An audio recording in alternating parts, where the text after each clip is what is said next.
మామూలుగా మీరు భారత్ అన్నప్పుడు మన డిఆర్డిఓ వాళ్ళు అంటే నాకు తెలిసి గొప్పగా చెప్పుకుంటున్నామని కాదు, ప్రపంచంలో ఏ ఒక దేశము కూడా ప్రతి వారము ఒక మిజైల్ మీద టెస్టులు చేయడము అనేది ఎక్కడా ఎవరు చూడరు. నేనైతే ఎన్నో ఇంటర్నేషనల్ పత్రికలు చదువుతూ ఉంటాను, వార్తలు వింటూ ఉంటాను.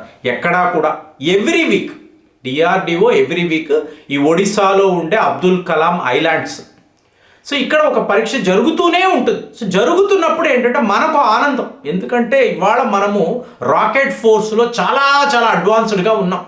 అది రష్యా వాళ్ళ టెక్నాలజీ అనండి, లేదా మన డిఆర్డిఓ శాస్త్రవేత్తల గొప్పతనం ఎలాగైనా అనుకోండి, కానీ మనము రాకెట్ ఫోర్స్లో చాలా చాలా అడ్వాన్స్డ్ కంట్రీ, టాప్ 4 కంట్రీస్లో ఎప్పుడూ ఉంటాం. సో అలాంటిది ఒక రాకెట్ టెస్ట్, ఒక మిజైల్ టెస్ట్ అన్నప్పుడు అందరూ కూడా మీకు అందులో డిఆర్డిఓలు ఉండే శాస్త్రవేత్తలు అనండి, ఇస్రో వాళ్ళు అనండి, ప్రభుత్వపరమైన అధికారులు, ప్రజలు కూడా చాలా చాలా యాంగ్షియస్గా వెయిట్ చేస్తూ ఉంటారు. ఇప్పుడు ఎలాంటి మిజైల్ రాబోతుంది, ఈ మిజైల్ యొక్క పవర్ మన కాంపిటీటర్స్తో పోలిస్తే ఎలా ఉంటుంది, చాలా చాలా అడ్వాన్స్డ్గా మనం తయారు చేయగలిగేమా, ఏ రకంగా ఇది పనిచేస్తుంది, దీని యొక్క మోడస్ ఆపరెండిని ఎట్లా మనము డిజైన్ చేసాం, ఇన్ని చూస్తాం కదా. So we are always excited to have a new missile test. కానీ ఈ వార్త మీరు విన్నారు అనుకోండి, పెద్ద కామెడీ అనాలి. మనము మన మిజైల్ టెస్టును ఆపేసేయము అని అంటే ప్రతి ఒక్క రంగము కూడా మీకు సంబరాలు చేసుకుంటున్నారు అని చెప్పి ఇవాళ మనం మాట్లాడుకోవాలి. సో అక్టోబర్ 15, అక్టోబర్ 16 మనము ఒక నోటామ్ విడుదల చేసాం. నోటామ్ అంటే ఏంటి? Notice to airman. So first ఏమన్నాము? 1550 కిలోమీటర్లు అని చెప్పాం. తరువాత దీన్ని ఏం చేసాము? 2500 కిలోమీటర్లు. నెక్స్ట్ లెవెల్లో అంటే విత్ ఇన్ అవర్స్ మాకు 3000 కిలోమీటర్ల రేంజ్ కావాలి. ఇది నోటాంలో చాలా చాలా ముఖ్యమని ప్రపంచ దేశాలు, అంటే ఏం లేదు ఫ్రెండ్స్, 3000 కిలోమీటర్ల దాకా మీకు ప్రపంచ దేశాలకు సంబంధించిన విమానాలు ఎగరకూడదు. ఇదే నోటాం, ఇదే నోటీస్ ఎవరికి? ఎయిర్మ్యాన్కి ఇస్తాం. సో ఇలా ఇచ్చేటప్పటికీ వీళ్ళు ఏం చేయబోతున్నారు? ఏమైనా మళ్ళీ అగ్ని సిరీస్లో కొత్త మిజైల్ తీసుకొచ్చారా, లేదా ఏకంగా బ్రహ్మోస్ హైపర్సానిక్ మిజైల్ను వీళ్ళు టెస్ట్ చేయబోతున్నారా? ఒకవైపు చైనా వాడు, ఇంకొక వైపు అమెరికా వాడు. ఎక్కడ లేని క్యూరియాసిటీ, పదండి వెళ్ళి చూద్దాము, ఈ భారతీయులు ఏం చేస్తున్నారో తెలుసుకుందాం అని చెప్పి బే ఆఫ్ బెంగాల్ వైపు వీళ్ళు బయలుదేరారు. మీకు యువాన్ వాంగ్ 5 అని అంటారు, అలాగే ఓషన్ టైటన్ అని చెప్పి అమెరికా వాడికి సంబంధించిన స్పై షిప్. సో ఎప్పుడు కూడా చైనా వాడికి క్యూరియాసిటీ, వీళ్ళు ఏం చేస్తారో చూద్దామని వాడు అనుకుంటాడు. శ్రీలంక దాకా వాళ్ళ స్పై షిప్ని తీసుకొచ్చి ఆపుతాడు. కానీ ఈసారి చైనా వాడితో అమెరికా వాడు కూడా కలిశాడు. సో వాడి స్పై షిప్ను కూడా వాడు ఎక్కడి నుంచి నేరుగా మాల్దీవ్స్ అంటారు చూసారా, అక్కడికి తీసుకురావడానికి ప్రయత్నాలు చేశాడు. సో ఇక్కడే వ్యవహారం అంతా ఉంది. సో మీకు ఇండోనేషియా నుంచి చైనా వాడి స్పై షిప్, ఇది ఎంత పవర్ఫుల్ అంటే మీకు శాటిలైట్ ఇమేజెస్ను కూడా ఇది గ్రాప్ చేసి, అంటే మీకు మీ దేశంలో ఏదో ఒక టెస్ట్ చేస్తున్నారు, వాళ్ళు శాటిలైట్ ద్వారా గమనించి మీకు ఈ షిప్కి డేటా ఇస్తే అక్కడ ఏం జరుగుతుందో చెప్పగలదు.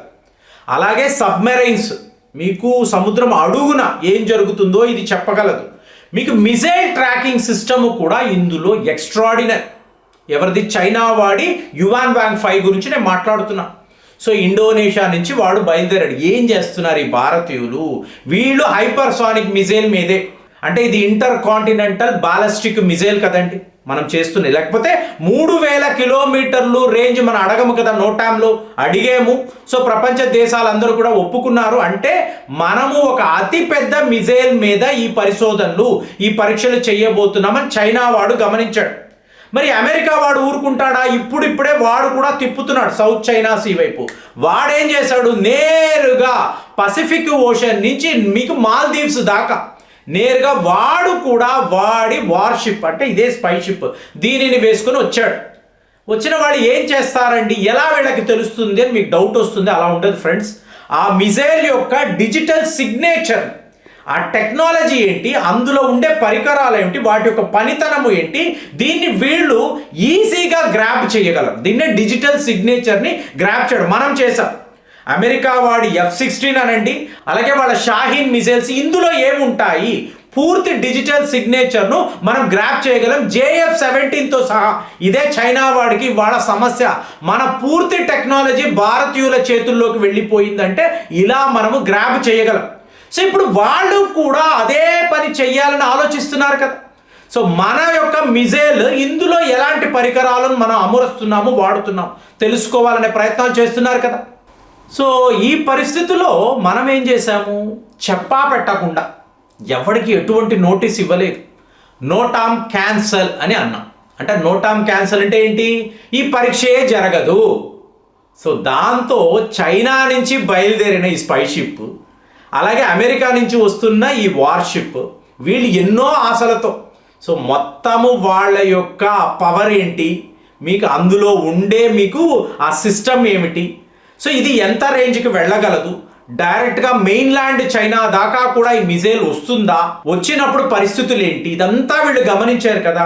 మనం సింపుల్గా క్యాన్సల్ అన్నాం.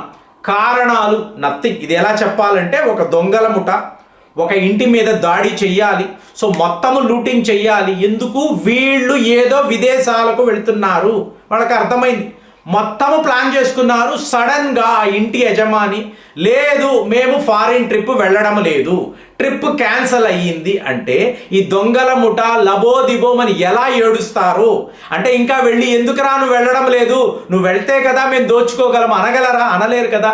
ఇవాళ చైనా అమెరికా పరిస్థితి అదే. అంటే 2 times రీఫ్యూలింగ్ చేసుకున్నారండి వీళ్ళు. అది ఇందులో ఉండే విషయం.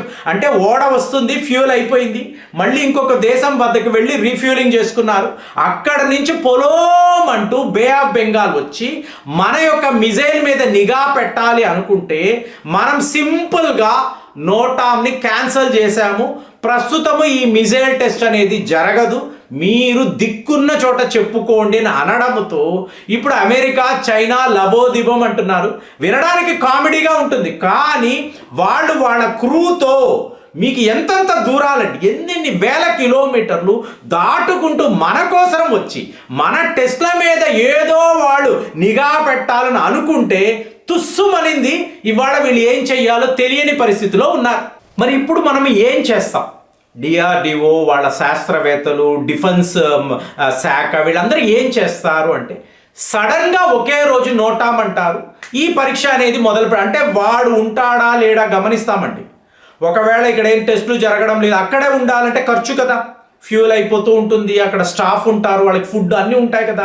సరేరా, ఈ భారతీయులు ఎలాగో టెస్టులు చేయడం లేదు, సో ICBM అన్నప్పుడు మళ్ళీ వాళ్ళు చెప్తారు కదా, అప్పుడు చూసుకుందామని చెప్పి తిరిగి వెళ్ళిపోయారు అనుకోండి. నెక్స్ట్ డేనే మనము ఈ నోటామ్ అనే దాన్ని అనౌన్స్ చేస్తాము.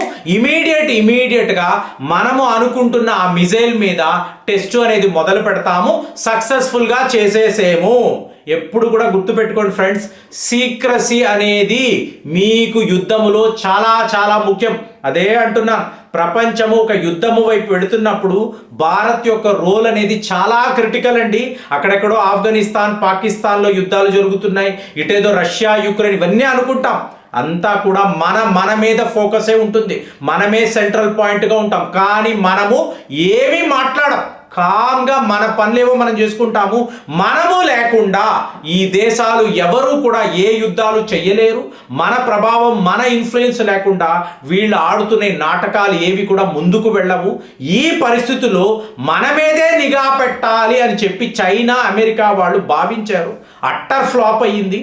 మరి మన పరీక్ష సంగతి ఏంటండి అంటే, సడన్గా ఈ అనౌన్స్మెంట్ వస్తుంది, సడన్గా మనం ఇది చేస్తాము, సక్సెస్ అంటాం, మళ్ళీ సైలెంట్ అయిపోతాం.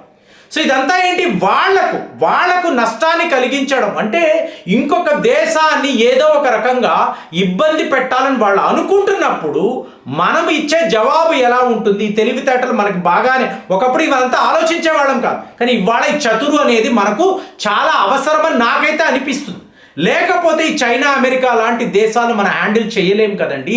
ఇవాళ ఇలాగ మిజైల్ టెస్టులో వాళ్ళని మనం ఎలా బోల్తా కొట్టించామో ఒకసారి ఆలోచించండి. మీకేమనిపించింది కామెంట్స్లో రాయండి. మళ్ళీ వచ్చే వీడియోలో కలుద్దాం. జై హింద్.